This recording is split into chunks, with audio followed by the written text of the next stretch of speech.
एक थी हंसादी। इस कहानी श्रृंखला के अंतर्गत आज की कहानी है दीदी के दर्शन। 14 जुलाई 2023 को दीदी इस संसार से विदा हो गई। 8 सितंबर 2023 को मेरे बड़े बेटे तन्नू के पुत्र का जन्म हुआ।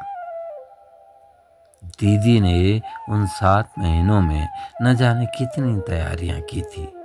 तन्नू का बच्चा होगा तो दिवाली में ये करेंगे, घुघुतिया में मैं घुघुतों की छोटी छोटी माला बनाऊंगी, उसे पहनाऊंगी। होलियों में मैं उसके लिए खुद कपड़े सिलूंगी। न जाने कितने प्रकार के कपड़े सिल लेती थी दीदी। बहुत बड़ी आर्टिस्टिक अप्रोच हुई दीदी की, एकदम डिजाइनर हुई हंसादी। रिटायरमेंट के बाद पाँव टूटा तो फिर बिस्तर में ही बैठी रहने वाली हुई। बस बैठे बैठे मशीन मंगा लेती थी और तरह तरह के कपड़े, स्वेटरें बना लेती थी बच्चों के लिए।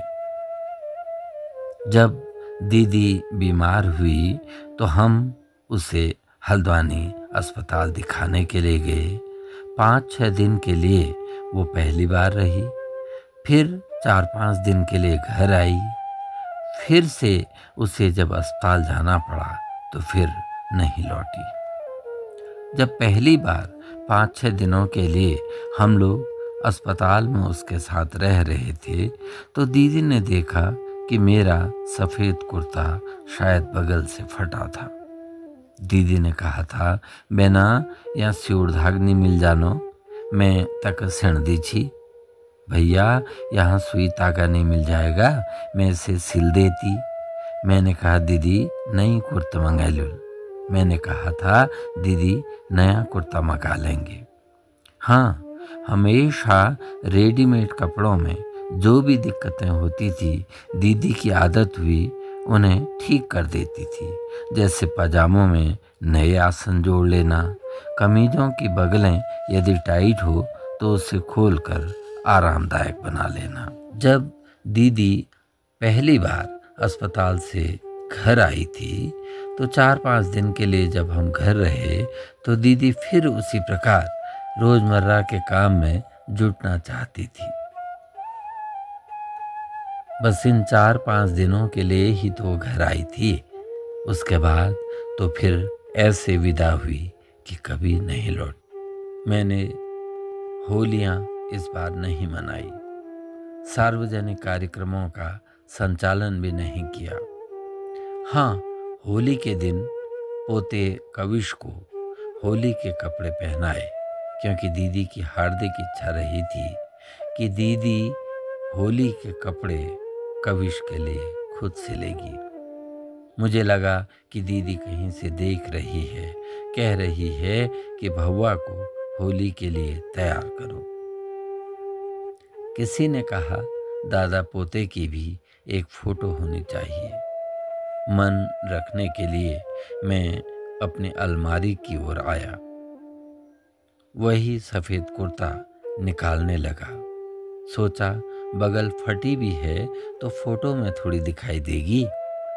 कुर्ता निकाला तो बगलों में सफ़ेद कपड़े जोड़कर उसे खोलकर सिला था।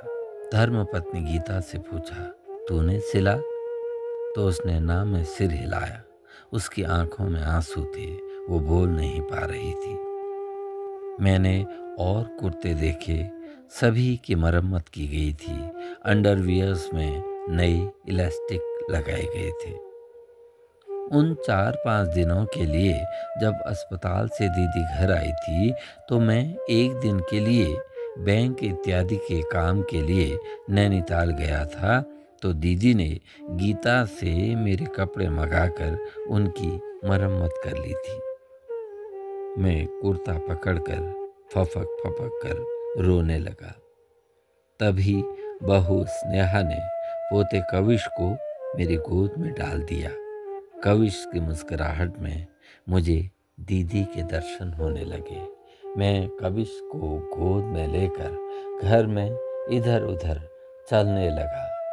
जहाँ भी देखो दीदी के हाथों की कलाएं मुझे दिखाई दे रही थी और हर कला में मुझे दीदी के दर्शन हो रहे थे।